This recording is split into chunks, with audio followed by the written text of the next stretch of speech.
Hello বন্ধুরা, তোমাদের সঙ্গে আমি নিয়ে এসেছি আর একটা নতুন ব্লগ। তো এখানে দেখতে পাচ্ছ আমি আমের আচার বানানোর জন্য ওখানে শুকনো লঙ্কা, ধনে ধনে জিরে আর মৌরি আর হচ্ছে গিয়ে রাঁধুনি দিয়েছি। এবার এটাকে ভালো করে কড়াইতে শুকনো খোলায় ভেজে নিতে হবে।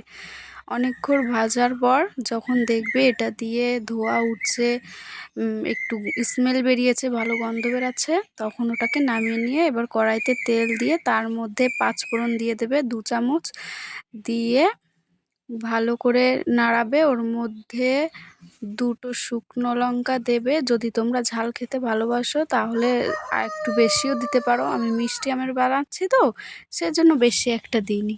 এবার এটাকে ভালো করে ভাজা ভাজা করতে হবে। দেন এটা ভাজা হয়ে গেলে এর মধ্যে আমি আমগুলো দিয়ে ভালো করে মাখিয়ে নেব।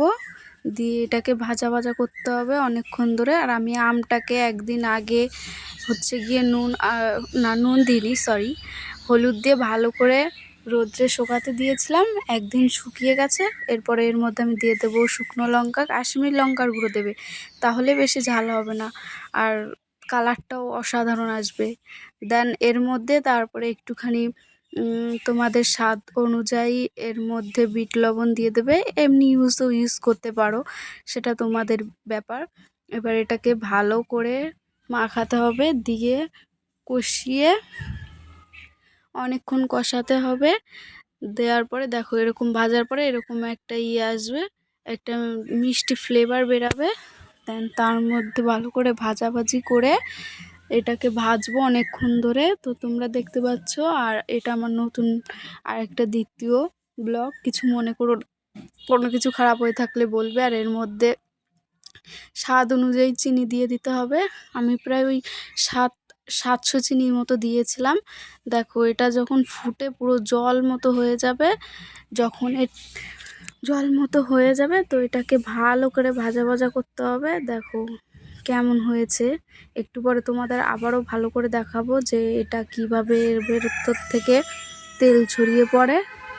আর কিছু মনে করো না, পাশে একটা আমাদের মুরগি ডাকছে। যাই হোক, এই দেখো এবার এরকম হবে। হওয়ার পরে এটাকে ভালো করে কষাতে হবে। দেখো, আর এটা খেতে যা দারুণ হয়েছে, তোমাদের সাথে তোমরা একবার বানিয়ে দেখো। যদি খারাপ লেগে থাকে তাহলে আমাকে বলবে। অবশ্যই একটা লাইক করে দিও যদি ভালো লাগে। তো দেখো এবার ভিডিও ক্লিপটা নেও না, আমার একটু হয়ে গেছে, তো তোমরা একটু অ্যাডজাস্ট করে নিও। তারপরে এটাকে ভালো করে দেখো। এবার আমটা যখন একটু নরম হয়ে আসবে তখন তোমরা এটাকে আরও জাল দেবে, মানে ঝোলটাকে পুরো শুকিয়ে নেবে। তারপরে আমার ফ্ল্যাশটা অফ হয়ে গেছিলো, আবার আমি জ্বালিয়ে নিলাম। দেন এটাকে দেখো ভালো করে আমি কষিয়ে অল্প করে নিয়েছি, ঝোলটা আরও শুকাবে। তো তোমরা একবার ট্রাই করে দেখতে পারো কেমন হয়। আমি একদম টাটকা গাছ থেকে পেড়ে বানিয়েছি। এবার এটা দেখো শুকিয়ে গেছে অনেকটাই, আমগুলোও নরম হয়ে গেছে। তো এর মধ্যে আমি সেই ভাজা গুঁড়ো মশলা করে রেখেছিলাম, ওটা এর মধ্যে এখন দিয়ে দেব। দিয়ে ভালো করে কষিয়ে নেব। তোমরা যদি হচ্ছে গিয়ে আমটাকে অনেক দিন স্টে করতে চাও, মানে আচারটাকে অনেক দিন ঘরে রাখতে চাও, তাহলে এর মধ্যে তোমরা একটু 2 চা চামচ ভিনিগার দিয়ে দিতে পারো। আমিও দিয়েছিলাম, অনেক দিন রাখবো তাই জন্য। তো দেখো আমি এদিকে গুঁড়োটা দিয়ে ভালো করে মিক্স করে নিচ্ছি। তারপরে কিছু সময় জাল দিয়ে নিয়ে এর মধ্যে দিয়ে দেবো হচ্ছে গিয়ে ভিনিগার, যাতে অনেক দিন থাকতে পারে। তো তোমাদের যদি ভিডিওটা ভালো লেগে থাকে একটা লাইক করে দিও, সাবস্ক্রাইব করতে ভুলো না। তো দেখো কেমন হয়েছে, কালারটা দেখো, ঝাল কিন্তু একদমই হয়নি, শুধু কালারটা দেখো কত সুন্দর এসছে। আমি এটাকে ভালো করে কষিয়ে কষিয়ে রান্না করেছি। তোমরা আবার ভেবো না যেন মাংস কষানোর কথা বলছি। তোমরা ভিডিওটা দেখতে থাকো, আশা করি ভালো লাগবে। একদিন বাড়ি ট্রাই করতে পারো। জাস্ট সিম্পল, কিছুই লাগেনি তেমন কিছুই। এবার দেখো কেমন এসছে কালারটা। আমি এর মধ্যে ভিনিগার দিয়ে দিয়েছিলাম 2.5 চামচ, 2 মুটকি 2.5 মুটকির মতো দিয়ে এটাকে আরেকটু জাল দিয়ে তারপরে আমি নামিয়ে নিয়েছিলাম। লাস্টে দেখো কেমন হয়।